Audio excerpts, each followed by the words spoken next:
Assalamualaikum warahmatullahi wabarakatuh. Salam sejahtera bagi kalian semua. Kita masuk di dua pertemuan terakhir ya. Dua pertemuan terakhir. Yang pertama tentang renewable resource economic dan yang kedua tentang bioekonomi. Nah, untuk materi dua pertemuan terakhir yang pertama yaitu renewable resource economic, ekonomi sumber daya terbarukan. Mungkin saya next slide dulu. Oke, saya perkecil dulu tampilan saya ya. Apa sih yang dimaksud dengan renewable resource?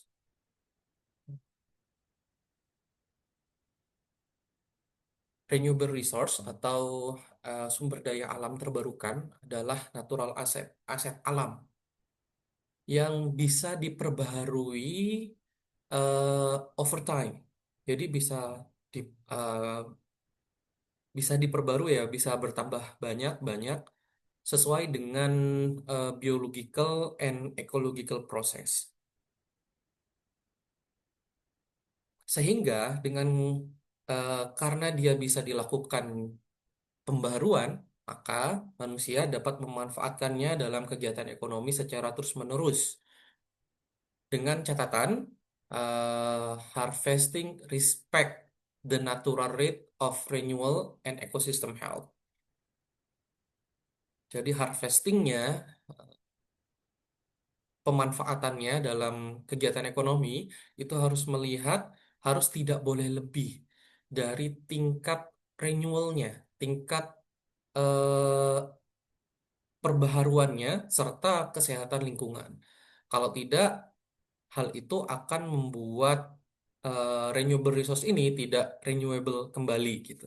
Atau butuh waktu yang cukup lama untuk bisa sistem renewable-nya kembali seperti semula.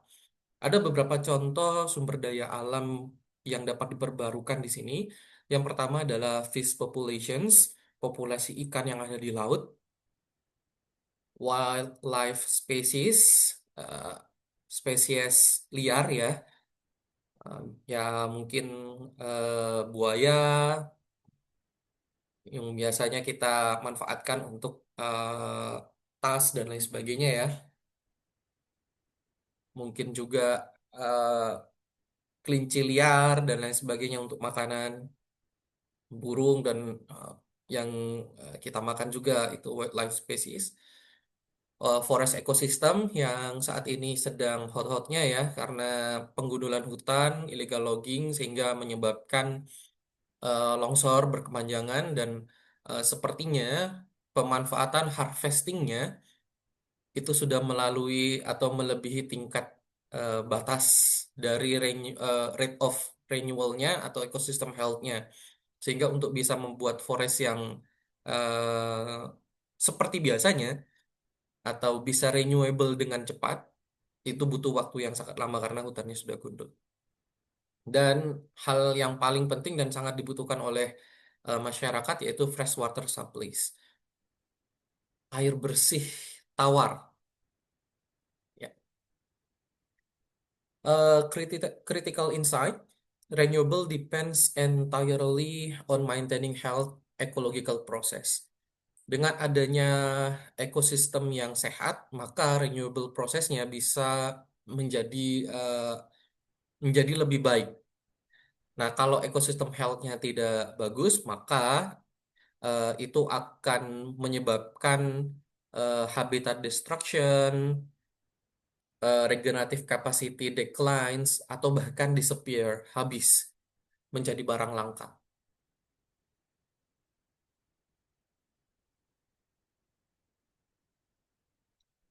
Pertanyaannya dalam ekonomi lingkungan, kenapa sih sumber daya terbarukan ini penting atau kenapa harus dibahas? Karena sumber daya lingkungan yang terbarukan ini merupakan pondasi utama yang digunakan dalam teori-teori atau dalam manajemen sumber daya eh, lingkungan.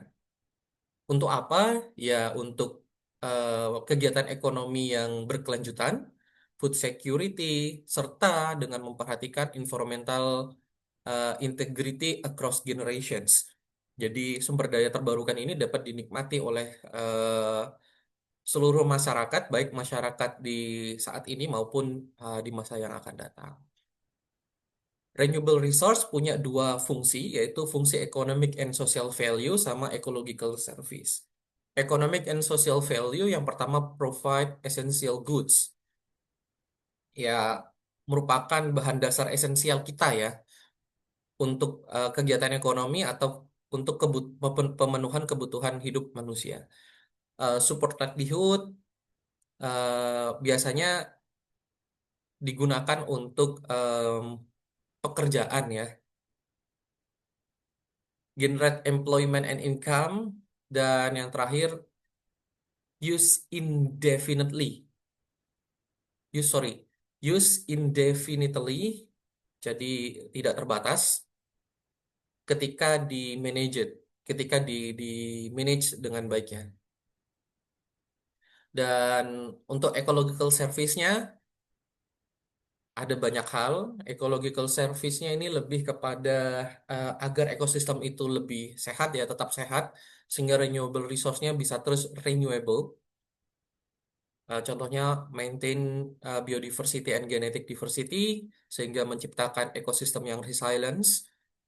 Kalau hujan nggak banjir, nggak longsor, dan lain sebagainya. Tapi kalau sudah gundul, ekosistem resilience-nya habis, sehingga hujan sedikit aja bisa merusak lingkungan. Perfect carbon sequenctions.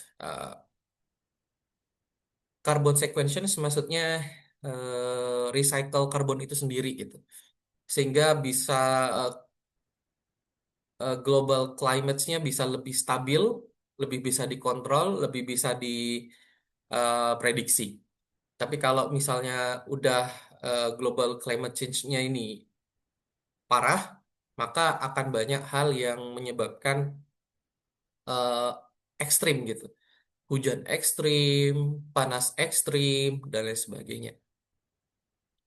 Terus support nutrient cycling and soil formation, dan yang terakhir offer water purification and flood control service.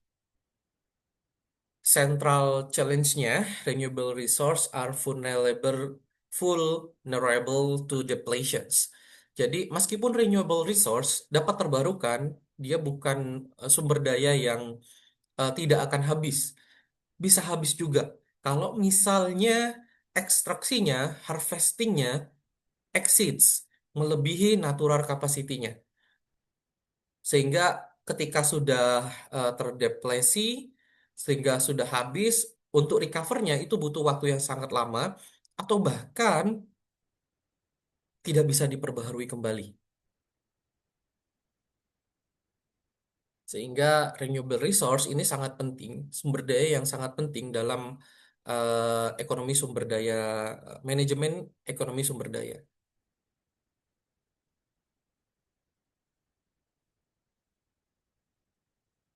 Nah, dalam ekonomi sumber daya itu ada dua hal yang biasanya kita perhatikan, seperti yang sudah dijelaskan pada pertemuan-pertemuan sebelumnya, yaitu ada dari sisi ekonomi dan ada dari sisi lingkungan.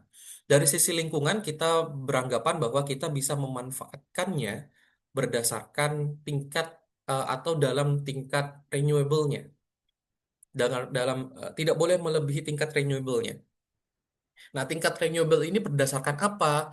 Ada banyak hal, atau dan banyak hal itu digabung menjadi dirangkum menjadi satu suku kata disebut biological growth, pondasinya. Jadi untuk memanfaatkan sumber daya alam, terutama sumber daya alam yang terbarukan, eh, pondasi utamanya, hal utama yang harus kita tahu itu biological growth-nya dulu, pertumbuhan alaminya dulu, pertumbuhan biologicalnya dulu.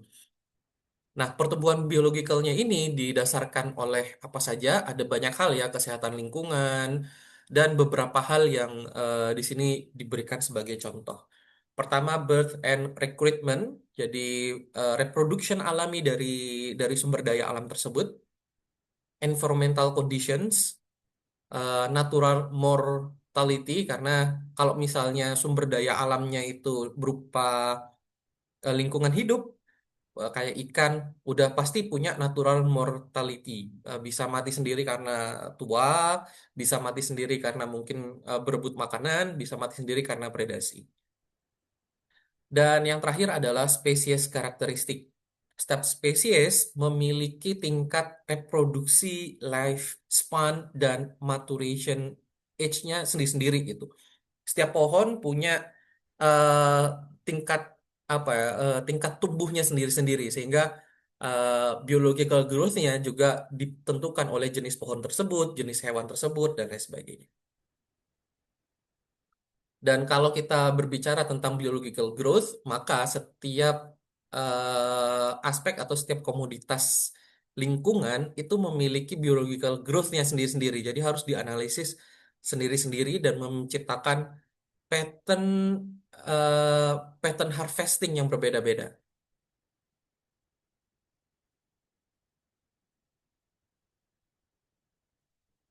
Nah, di sini karena adanya biological growth, maka kita pengen tahu nih bagaimana sih tingkat pertumbuhannya. Secara teori itu ada namanya the S-shaped growth pattern. Jadi lingkungan ini sumber daya yang terbarukan itu menggunakan atau setelah diteliti dari banyak sumber daya alam yang ada, disimpulkan dapat S-shape. Jadi bentuknya kayak S. Nah, kalau low stock dia eh, limited productions karena sedikit yang bereproduksi, jadi pertumbuhannya nggak terlalu banyak. Terus moderate stock, jadi yang ini ya di tengah moderate stock. eh, Dewasanya itu banyak. Jadi sumber daya alam yang dewasa, sumber daya alam yang maturity, sumber daya alam yang ready untuk reproduction itu banyak. Dan sumber daya alam yang ada di sekitarnya atau habitat yang ada di sekitarnya itu optimal di di di di tingkat seperti itu sehingga growth-nya itu sangat cepat, pertumbuhannya itu sangat cepat. Nah, ketika sudah high stock itu udah ada di titik-titik atas ini high stock. Nah, ketika di high stock ini dia mulai melambat lagi. Kenapa? Karena sumber daya alam atau habitatnya itu tidak bisa memberikan apa ya, memberikan support kepada semua semua makhluk hidup yang ada gitu. Karena terbatas, space-nya terbatas. Lalu yang terakhir adalah very high stocks. Nah, kalau very high stocks ini udah di titik paling atas. Titik paling atas itu biasanya angka kematian sama dengan angka kehidupan. Sorry, angka kematian dengan angka kelahiran itu sama. Ketika itu sama, maka tidak akan bertambah jumlah stoknya lagi. Jadi kalau misalnya jumlah ikan misalnya 1.000 dalam satu kolam, ya yang yang mati karena tua, yang mati karena predasi 5, yang lahir juga 5 gitu. Jadi stoknya tetap segitu aja, nggak berubah-ubah. Sama juga kayak di hutan gitu.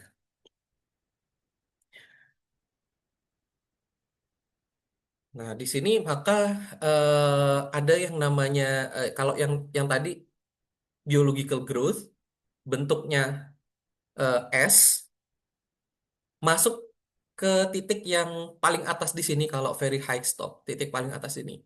Ini ada yang disebut dengan environmental limits atau bahasa bahasa ekonominya, bahasa ekonomi sumber dayanya adalah carrying capacity. Kapasitas lingkungan dalam caring gitu ya, dalam perawatan, dalam caring. Atau biasanya disebut lambangnya itu K. Nah, carrying capacity represent the maximum population size that an environment can support. Jadi analogikanya kayak gini nih. Misal kalian punya kolam ikan ya. Paling mudah saya lebih mudah ikan sih dalam mencontohkan ya. Misalnya kalian punya ikan nih, kolamnya 1 kali 1. Nah, kolam 1 kali 1 ini kalian isi dengan 3 ikan. 3 ikan ini kalau kalian kasih makan, makannya tetap gitu ya. Misalnya kalian kasih makan 5 butir gitu, 5 butir pakan atau 10 butir pakan. Karena eh, pakannya itu lebih banyak dari jumlah ikan, maka ikannya nggak berebut. Tapi coba ikannya di situ ada mungkin 100 ikan gitu, udah penuh sekali gitu. Atau 50 ikan lah, nggak usah lama banyak-banyak. 50 ikan udah penuh kali dalam satu kolam. Pakannya tetap 5 butir. Maka semuanya akan berebut. Berebut untuk makan. Yang dapat makan bisa hidup lebih lama dan yang tidak dapat makan ya, menemui ajalnya lebih cepat gitu ya. Karena support yang tidak memadai ini, nah titik support yang tidak memadai itu disebut titik carrying capacity. Tingkat kapasitas lingkungan untuk caring, untuk mensupport kehidupan yang ada di dalamnya. Nah, carrying capacity ini tergantung dengan kesehatan habitatnya ya, tergantung dari kesehatan habitatnya. Space-nya boleh space-nya boleh panjang, boleh banyak gitu. Tapi kalau habitatnya kurang bagus, maka carrying capacity-nya juga hancur gitu. Misal ada gajah, hampir hampir mau nyanyi. Eh, ada gajah, kita taruh di gurun pasir. Meskipun space-nya gurun pasir itu luas, tapi carrying capacity-nya mungkin untuk satu gajah pun nggak bisa. Karena apa? Habitatnya nggak cocok sama gajah gitu. Tapi kalau di hutan, kita buat satu gajah atau dua gajah, meskipun space-nya nggak terlalu besar, itu bisa mensupport kehidupan si gajah ini. Apa yang terjadi jika populasinya berada di tingkat near carrying capacity? Pertama, food limitations, udah pasti sumber daya makanannya itu sedikit gitu ya, sehingga saling berebut. Ya, contohnya manusia, di mana space untuk rumah semakin sedikit, maka saling berebut gitu ya untuk space rumah. Space lapangan pekerjaan tambah sedikit, saling berebut untuk lapangan pekerjaan. Tapi kalau misalnya space lapangan pekerjaan banyak, mungkin nggak akan berebut. Kedua, space constraints. Jadi kepadatan ya, tingkat kepadatan semakin padat semakin buat stres secara teori. Saya nggak tahu apakah benar atau tidak, tapi kalau misalnya ya, dalam satu kelas itu isinya kursinya 30 nih, kita isi mahasiswanya ada 30. Aman, nyaman, tentram gitu ya. Nah, coba kita isi 50. Ada yang duduk di bawah, ada yang berdiri, ada yang duduk, mungkin berantem untuk mencari tempat duduk, stresnya tambah tinggi gitu. Belum lagi AC yang memang disetting untuk 30 orang tiba-tiba masuk 50 jadi panas. Ketika panas bau keteknya semua keluar gitu kan. Stresnya tambah banyak. Jadi mendorong adanya teritorial konflik, terutama di daerah-daerah yang atau di posisi-posisi yang paling paling nyaman menurut menurut hewan itu atau menurut sumber daya itu sendiri gitu. Contohnya ya kayak kita ya kalau misalnya lagi padat kelasnya paling enak itu duduk yang di bawah AC gitu kan dingin. Jadi berebut di sana. Selanjutnya rising mortality jadi lebih cepat mati ya mortality-nya, tingkat kematiannya itu lebih cepat. Karena apa? Ya udah otomatis food limitation-nya, space constraints-nya, dan ya bayangin aja lah ketika ada ikan yang bergerombol, tiba-tiba ada hiu yang datang gitu. Enak kali ngambilnya hiunya gitu ya kan. Karena bergerombol di situ. Karena saking padatnya gitu. Jadi mudah dalam kegiatan predasinya gitu ya kan. Terus declining reproductions yang biasanya eh, bisa merawat anak-anaknya sampai dewasa 5 mungkin atau 10 ini sudah mulai declining reproductionnya susah dan ini sudah kelihatan dari manusia ya mungkin manusia bumi ini sudah penuh dengan manusia sehingga dapat dilihat data tingkat kelahiran itu semakin menurun dan zero net growth. Net growth-nya pertumbuhannya nol, angka kematian sama dengan angka kelahiran.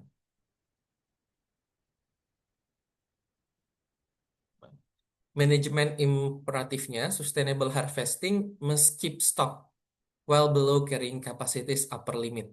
Jadi kalau misalnya carrying capacity-nya itu 1.000 ton, maka kita harus eh, harvesting di bawah 1.000 ton. Meskipun jumlah jumlah tanamannya, jumlah hewannya, jumlah ikannya itu 10.000 gitu.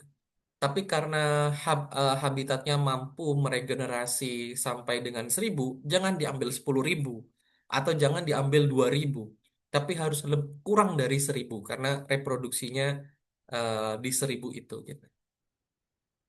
Nanti akan kita bahas di pertemuan setelah yang ini ya. Nah, karena hal tersebut, adanya tingkat yang S-shape itu ya, pertumbuhan tertinggi. Nah, tingkat pertumbuhan tertinggi itu disebut maximum sustainable yield. Maximum sustainable. Daerah yang sustain tingkat maksimumnya. Jadi kalau yang S-shape ini seperti ini ya kan. Nah, di bawah ini ada yang kayak lonceng, grafik lonceng. Grafik lonceng ini menunjukkan growth rate functions-nya, tingkat fungsi tingkat pertumbuhannya. Nah, tingkat pertumbuhan tertinggi ini, di mana biasanya di S-shape itu di paling tengah ya, tingkat pertumbuhan tertinggi, di mana kondisi stoknya medium dan sumber daya alam mumpuni untuk memberikan support kepada populasi tersebut, populasi lingkungan tersebut, maka growth rate-nya paling puncak. Nah, tingkat paling puncak ini disebut dengan maximum sustainable yield. Sehingga di titik ini mempresentasikan kita tidak boleh tinggi, lebih tinggi daripada harvestingnya nggak boleh lebih tinggi dari ini. Kalau berdasarkan ini, ini kan K ya, K itu carrying capacity. Jadi di sini populasinya ada 600 nih, full powernya full populasinya 600. Tapi karena di tingkat MSC-nya ini sekitar berapa ini? 50 ya, sekitar 50 atau 60, maka nggak boleh kita ngambil di tengah-tengah pun nggak boleh. Karena nanti akan mempengaruhi percepatan pertumbuhannya. Karena pertumbuhan itu tergantung dengan populasi, populasi dewasanya juga, gitu. Sehingga dimungkinkan untuk harvesting itu di bawah 50. Karena MSC-nya 50 sampai 60. Mungkin di 30, di 40, sehingga dia dapat beregenerasi kembali, dapat beregenerasi kembali gitu. Apa yang kita ambil dapat beregenerasi sesuai dengan jumlah yang kita ambil gitu.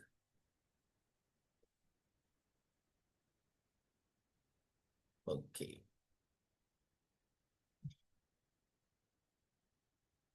Ini adalah langkah-langkah understanding steady state harvest. Jadi harvesting yang terus-menerus ya, dengan jumlah yang segitu segitu segitu segitu gitu. Jadi nggak diambil jumlah populasi yang banyak karena kita lihat hutannya banyak besar, ikannya banyak di itu nggak kita ambil semua gitu. Kita ambil sesuai dengan eh, renewable growth-nya dari sumber daya tersebut. Jadi growth itu akan natural growth itu add new biomasa, resource reproduction-nya nambah gitu ya kan ke populasi dari sumber daya alam yang terbarukan tersebut. Nah, populasi eh, yang baru itu gitu kan, yang baru itu kan nanti masih kecil gitu ya. Nah, yang senior-seniornya, yang tua-tuanya kita harvesting sesuai dengan tingkat pertumbuhan yang baru-baru itu. Kita harvesting stoknya jadi konstan. Yang awalnya stoknya 100 misalnya. Awalnya stoknya 100 nih, karena pertumbuhan nambah 20. Kita ekstrak 20 atau 15 gitu ya kan. Sehingga stoknya balik lagi ke sekitar 100 atau 105, sekitar seperti itu gitu. Jadi stoknya tetap konstan untuk menjaga natural growth-nya. Sehingga kita bisa melakukan harvesting itu terus-menerus. Terus-menerus. Ngambil 20, 15, 20, 15, 20, 15 tanpa merusak lingkungan gitu. Dan kita memperoleh eh, kegiatan ekonomi yang sustainable. Bisa gak cuma untuk hari ini, tapi juga untuk masa depan.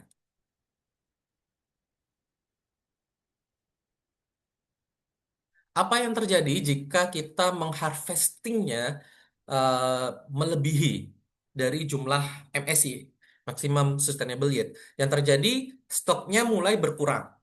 Ketika stoknya mulai berkurang, efisiensinya efisiensinya berkurang. Maksud maksud efisiensi adalah kegiatan ekonomi dalam ekstraksi itu menjadi berkurang. Contoh misal gini, kalau ikannya banyak, ya sekali lagi ya, eh, jumlah ikan dalam dunia perikanan paling mudah soalnya dalam dunia perikanan. Karena ini ekonomi lingkungan paling banyak itu di dua hal biasanya dibahas.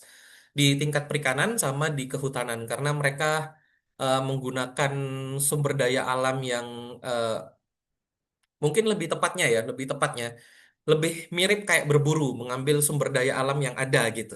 Tanpa kalau pertanian kan eh, bibit, terus sudahnya itu nanti buat bibit lagi gitu kan ya. Nah, kalau ini kan nggak ngambil atau harvesting dari lingkungan.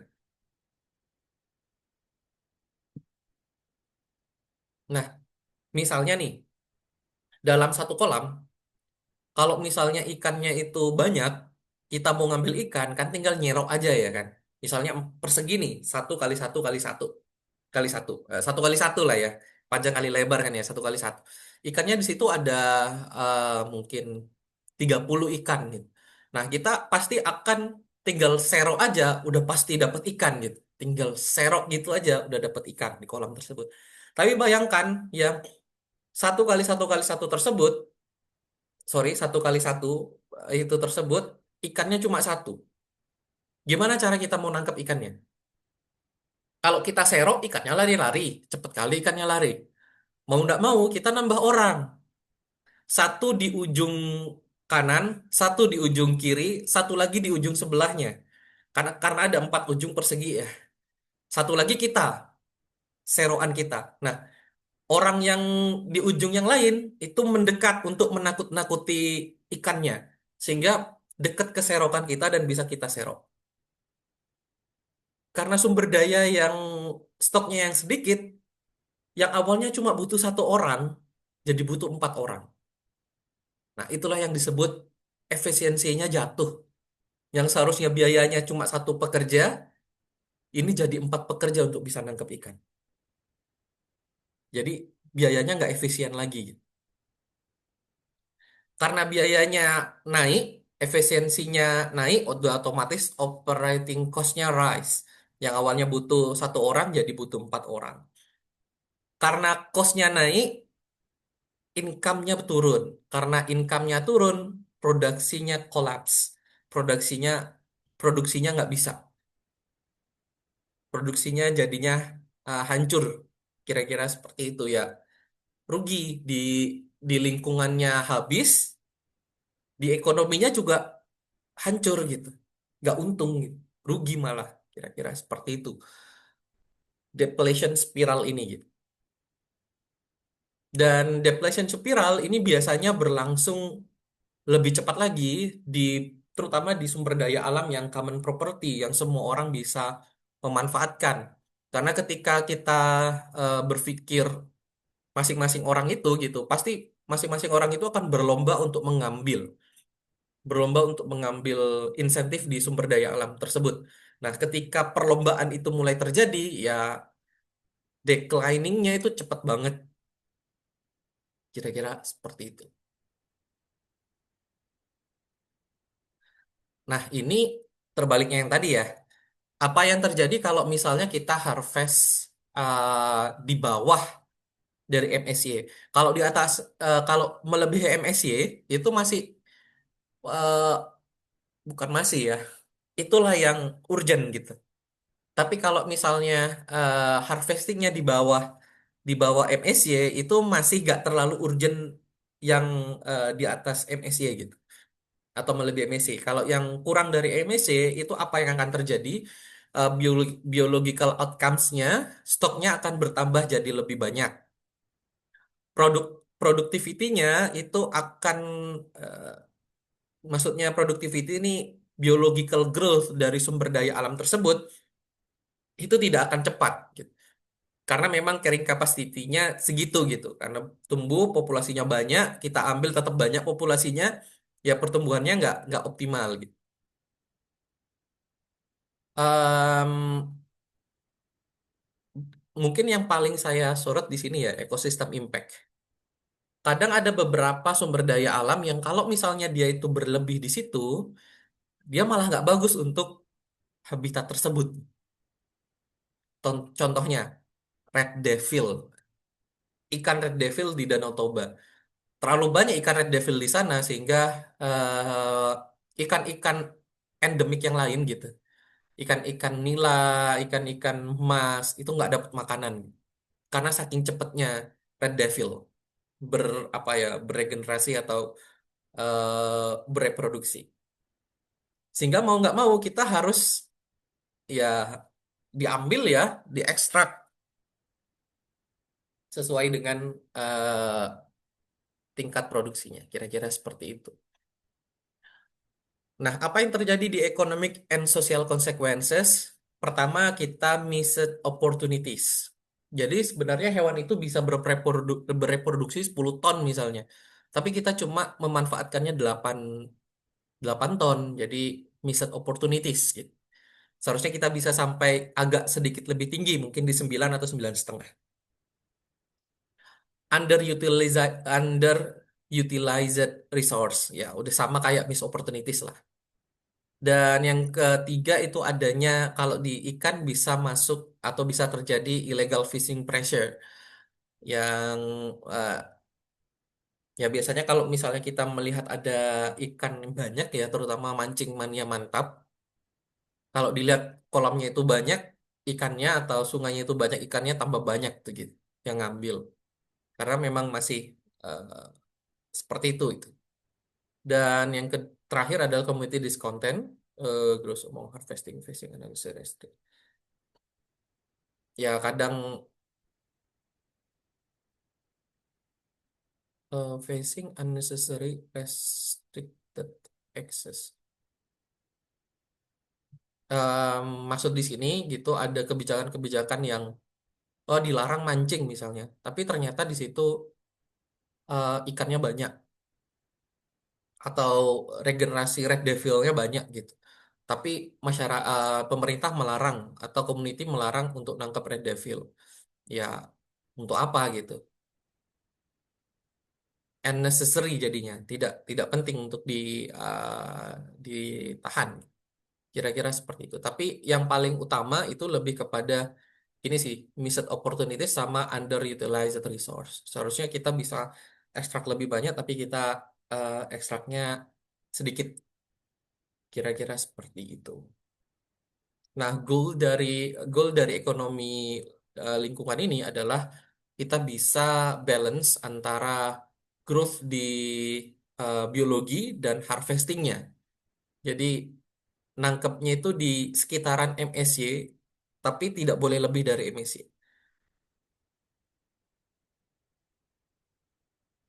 Kita buka di open case study, yaitu open access fisheries. Ikan kan open access ya, di mana semua orang boleh menangkap, tidak ada kepemilikan di laut kecuali ketika sudah ditangkap. Understanding open access, yang pertama no entry restriction, semua orang boleh mancing, semua orang boleh punya kapal, semua orang boleh pakai jaring, boleh pakai apapun untuk menangkap ikan. No entry restrictions. Terus absence of ownership, karena nggak ada yang punya ikan yang di laut, ikan yang di danau itu nggak ada yang punya, kecuali ikan yang ditambak ya. Kalau ikan yang ditambak kalian pancingi atau kalian jaring, dimarahi sama pemilik tambaknya. Dibawa celurit nanti biasanya. Nah, kalau di laut, di sungai itu absence of ownership sehingga semua orang bisa tuh untuk mengekstrak resource tersebut menggunakan teknologi apapun gitu. Baik teknologi yang paling sederhana, mungkin ada yang mau mencoba pakai tombak, atau bahkan teknologi yang paling high gitu. Ya, mungkin listrik kah, atau pakai bom kah gitu. Tapi sekarang dilarang ya, tapi tetap ada ya di lingkungan apa di kenyataannya masih ada. Terus independent decision making di mana setiap orang melihat keuntungannya masing-masing. Jadi kalau orang itu eh, misalnya melihat tetangganya dapat ikan 10, dia masih dapat ikan 4, saya harus lebih tinggi dari teman saya gitu misalnya. Ya, tergantung dari self interestnya gitu. Kalau belum untung ya terus terus melaut gitu. Kira-kira seperti itu, independent decision making. Jika ada yang mengatakan, oh stoknya ini udah mau habis nih, stoknya ini sudah di batas maksimum sustainable yet, nggak boleh nangkap lagi. Nah, nggak ada yang seperti itu gitu.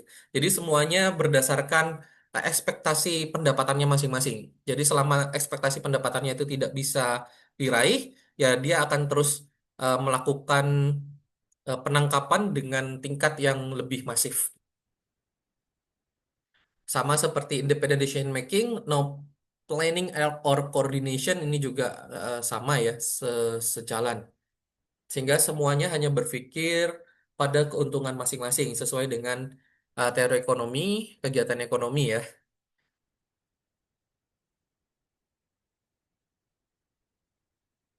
Ini jalur atau siklus dari overfishing under open access. Jadi karena semua orang bisa mengakses, semua orang bisa menangkap, nggak ada yang punya, semua orang bisa melakukan investasi untuk penangkapan ikan. Gitu. Mungkin awalnya ikannya banyak gitu ya kan. Dari awalnya ikannya banyak, orang menangkap hasilnya banyak.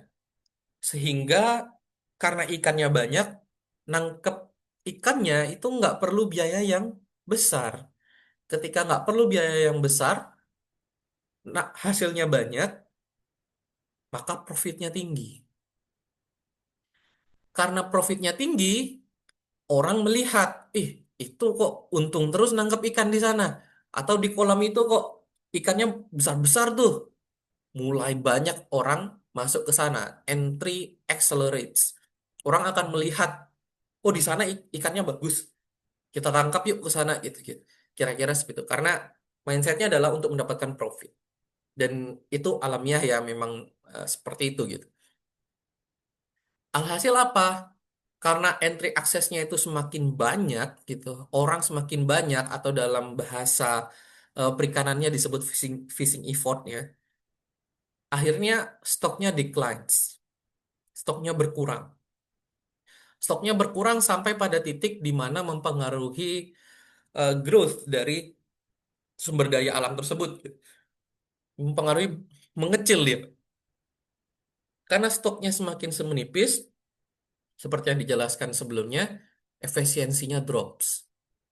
Karena efisiensinya drops, eh, biasanya orang-orang seharusnya ya logika kita kalau efisiensinya drops ya udahlah berhenti mancing gitu. Ini enggak, effortnya escalates.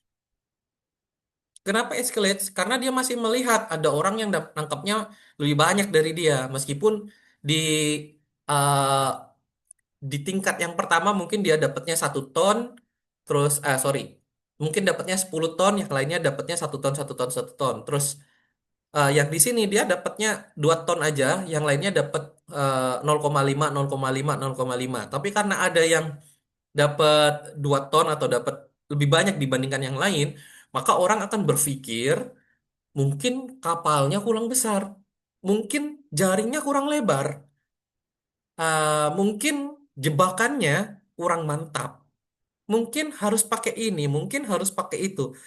Nah, karena mungkin-mungkin tersebut dan investasi semakin besar untuk memperoleh ekspektasi keuntungan sesuai dengan keinginan dia, sehingga effortnya escalates, effortnya tambah besar. Investasi di dalamnya effortnya sudah besar gitu. Ya, kira-kira kalau orang sudah beli pancing, sudah beli kapal, masa nggak mau dipakai? Kan kira-kira kayak gitu ya. Kalau memang investasinya harus ditambah mesin kapal misalnya, harus ditambah jadi harus tambah jaring, ya tinggal tinggal tambah aja gitu. Nah, karena effortnya escalate, maka stoknya sangat drastis turun. Ketika stoknya turun, nanti ada di satu titik stoknya habis.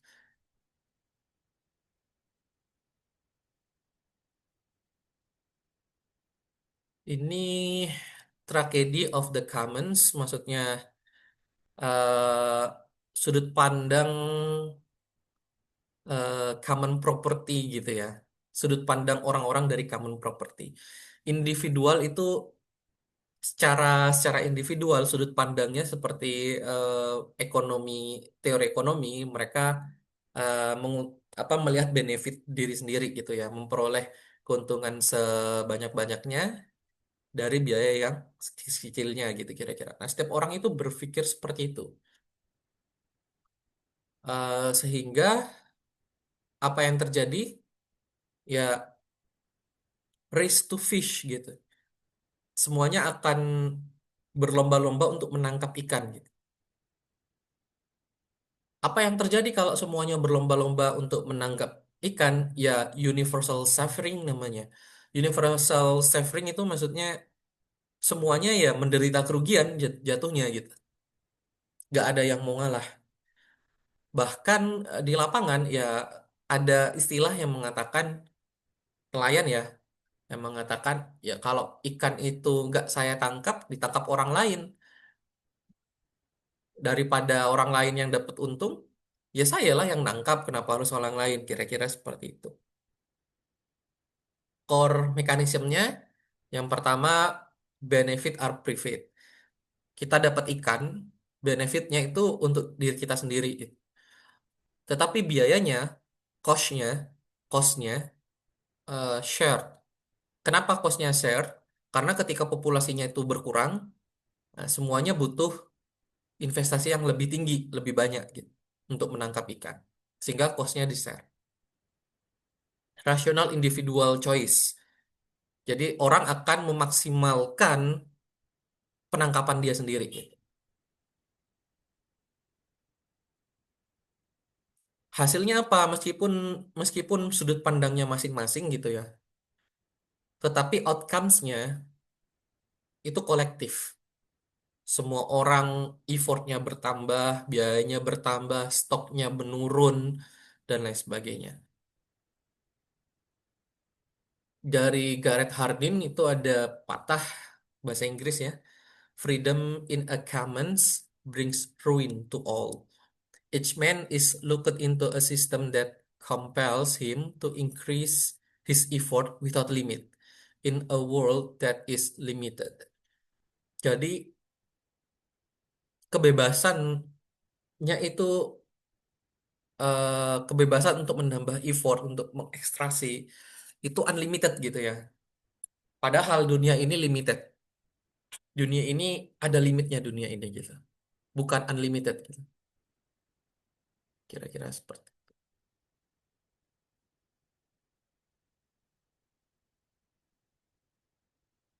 Nah, sudut pandang di analis kebijakan perikanan mengandung atau menyatakan hal atau sering kita bahas itu dynamic, dynamic management, dynamic of renewable resource harvesting dan lain sebagainya. Yang dimaksud dengan dynamic itu artinya adanya eh, perubahan over time. Kita melihat nggak cuma hari ini tapi juga masa depan. Dan di masa depan itu juga bergantung dengan hari ini. Kira-kira seperti itu. Sehingga disebut dengan dinamis. Gampang masa depan itu gampang berubah karena hari ini gitu. Nah, di sini understanding dynamics mean recognizing that harvesting decision made today fundamentally alter future productive capability and economic opportunities. Ya, kalau kita ambil sekarang semuanya, maka masa depan kita nggak bisa dapat keuntungan yang sebesar saat ini. Nah, dalam dynamic of renewable resource harvesting ini ada dua sudut pandang. Yang pertama short run thinking sama dynamic management. Short run thinking dia melihat keuntungan saat ini itu jauh lebih baik dibandingkan keuntungan masa depan. Sehingga sumber daya alam itu diekstraksi saat ini. Jadi ya maximize immediate harvest and profit. eh, Diambil saat ini aja gitu short run. Kalau dynamic management dia lebih melihat eh, kalau aku ambil sekarang, futureku nanti dapat keuntungannya sedikit nih, kira-kira seperti itu. Jadi di maintain untuk agar future-nya bisa lebih sustainable. Sama kayak pilihan kita ketika kalian mau dapat uang 10 juta saat ini, atau kalian mau dapat uang 1 juta setiap bulannya sampai kalian mati gitu. Kira-kira kayak gitu. Nah, yang memilih 10 juta saat ini itu short run thinking, yang memilih ya 1 juta setiap bulan sampai saya mati itu dynamic management.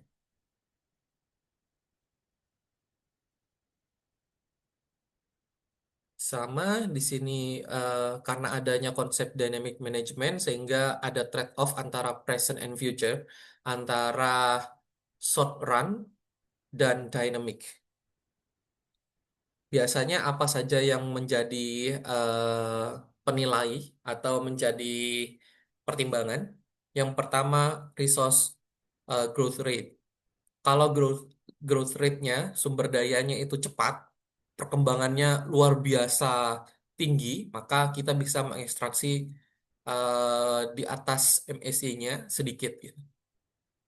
Kalau slow growing species susah untuk growing, maka ini menjadi perhatian yang serius untuk dimanfaatkan sebagai sumber daya ekonomi. Yang kedua, economic discounting. Kalau dirasa discount rates-nya eh,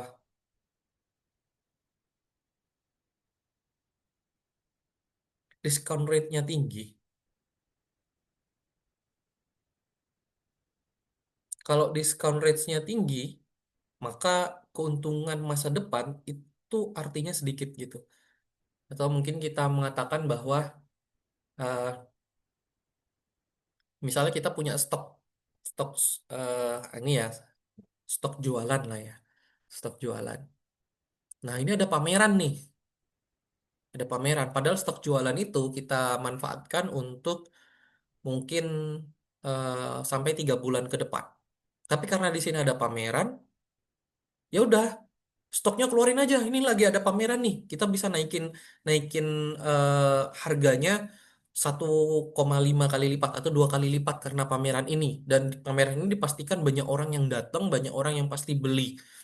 Naik 2 kali lipat pun harganya orang pasti beli. Jadi kita kosongkan stok kita karena adanya momen eh, karena adanya momen pameran tersebut.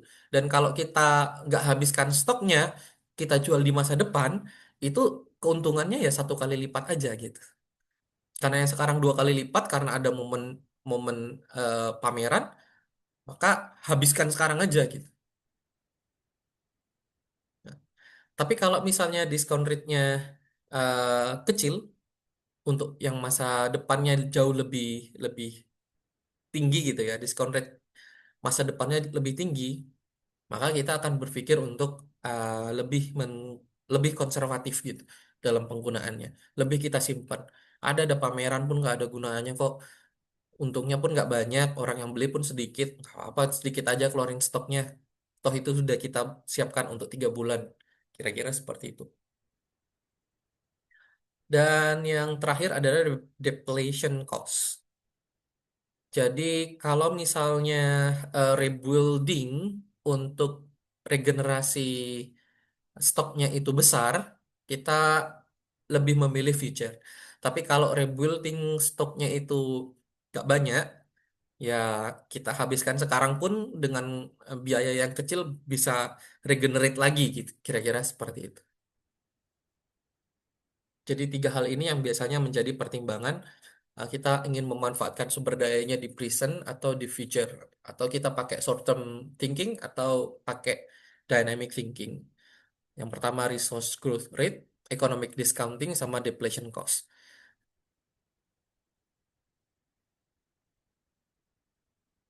Nah, kenapa spesies atau jenis, eh, karena ini case studinya adalah ikan, maka spesies difference-nya ikan itu matters. Kenapa? Ya karena growth speed-nya itu berbeda, reproduction cycles-nya itu berbeda, life span-nya itu berbeda,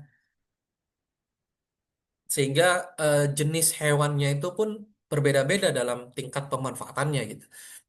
Ikan nila dengan ikan sepat, ikan lele gitu ya. Ikan sepat, ikan lele. Bukan itu ya. Ikan sepat, ikan lele. Ikan sepat punya biological variabel yang berbeda, ikan lele juga punya biological variabel yang berbeda. Sehingga dalam pemanfaatannya bisa jadi lele bisa diambil 10 ton, ikan sepat bisa jadi diambil hanya 5 ton misalnya. Karena biological value yang berbeda. Nah, untuk fast growing species itu biasanya punya punya tingkat pemanfaatan atau manajemen implicationnya untuk fast growing species itu bisa lebih tinggi dari meskipun di atas MSY-nya karena fast growing species. Kalau slow growing species itu harus jauh di bawah MSY-nya karena sedikit. Contoh di fast growing species untuk perikanan itu anchovies namanya. Anchovies itu eh, kok lupa jadinya bahasa Indonesianya ya. Ikan teri. Ikan teri itu cepat gitu perkembangbiakannya. Nah, kalau slow growing itu kayak shark, hiu, groupers. Groupers itu eh lupa lagi saya bahasa Indonesianya. Bluefin tuna juga. Biasanya hewan-hewan atau ikan-ikan yang besar-besar itu slow growing species. Semakin kecil ikannya, fast growing species. Biasanya seperti itu ya. Grouper itu kayak kerapu, sejenis kerapu.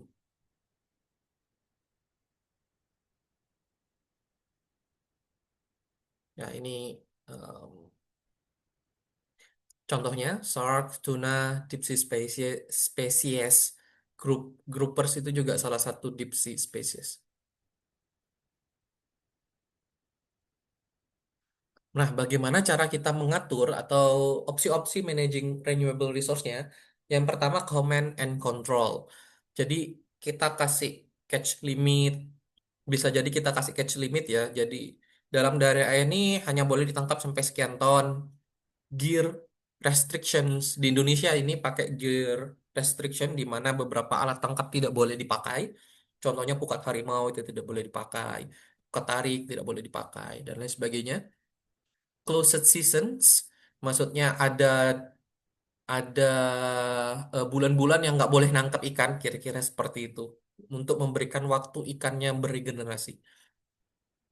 Area closures, area closure sama conservation, yang di bawah ya, conservation measures sama yang ini, marine protected area sama area closures ini sama, di mana ada area-area yang tidak boleh melakukan penangkapan ikan. Dan ini kalau di ikan jarang terjadi dan biasanya pakai sistem-sistem mistis ya.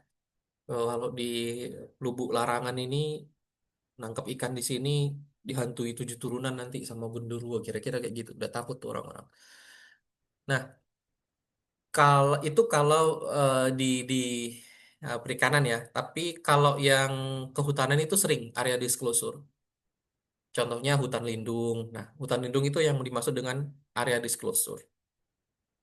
Area hutan yang memang sengaja dibiarkan gitu aja, tidak boleh dibabat dan tidak boleh diapa-apain gitu.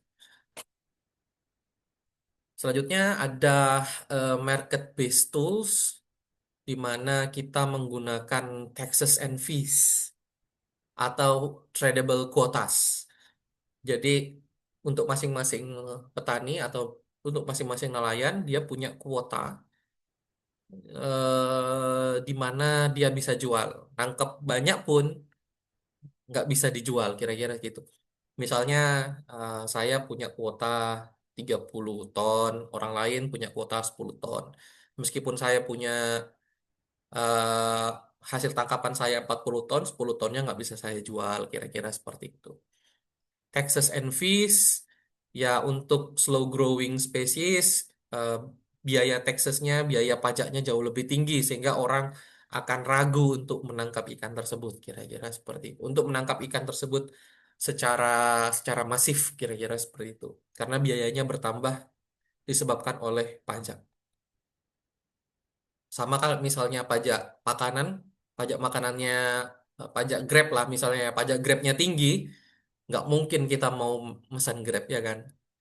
Tapi kalau ada promo-promo, banyak kita makan pesan-pesan lewat Grab dan Gojek gitu.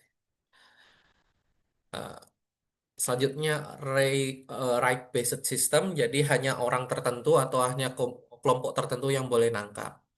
Contohnya Laut Aceh hanya boleh orang Aceh yang nangkap. Nah, itu right based system. Oh, di Belawan hanya orang Medan yang boleh ngambil, nggak boleh orang lain. Kira seperti itu untuk right based system. Nah, right based system ini digunakan untuk yurisdiksi internasional ya. Zona ekonomi eksklusif di setiap negara di mana area perairannya itu boleh ditangkap, boleh dimanfaatkan oleh negara itu aja, nggak boleh yang lain gitu. Tapi untuk daerah yang lebih kecil, contoh kabupaten, kota, provinsi itu masih belum, hanya di negara aja. Oke.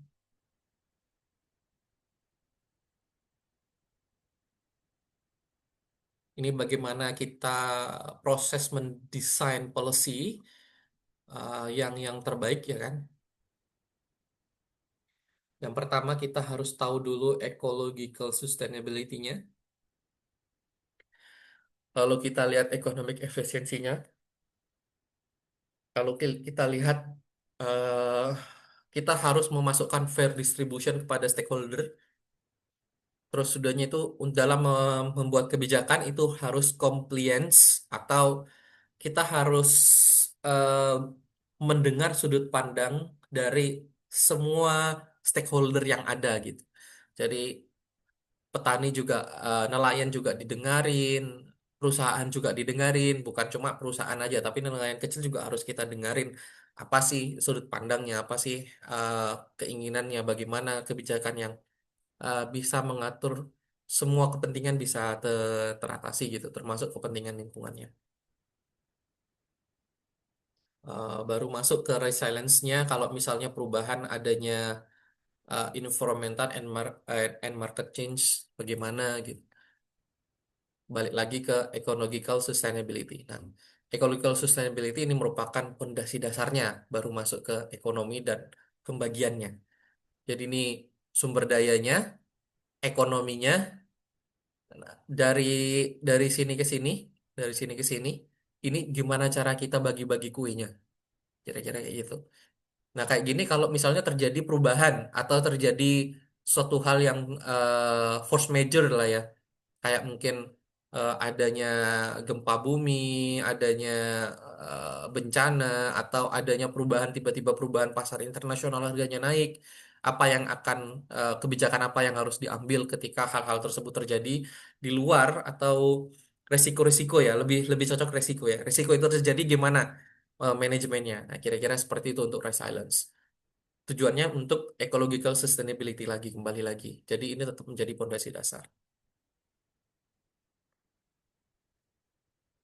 Ya, mungkin itu yang bisa saya sampaikan pada kesempatan kali ini. Ah, Terima kasih. Assalamualaikum warahmatullahi wabarakatuh. Ah, Ya, selamat belajar dan sampai jumpa di ujian akhir ya. Masih ada satu materi lagi. Jangan lupa nonton videonya di satu materi itu juga. Oke. Assalamualaikum warahmatullahi wabarakatuh dan salam sejahtera. Hmm, Matikan ya.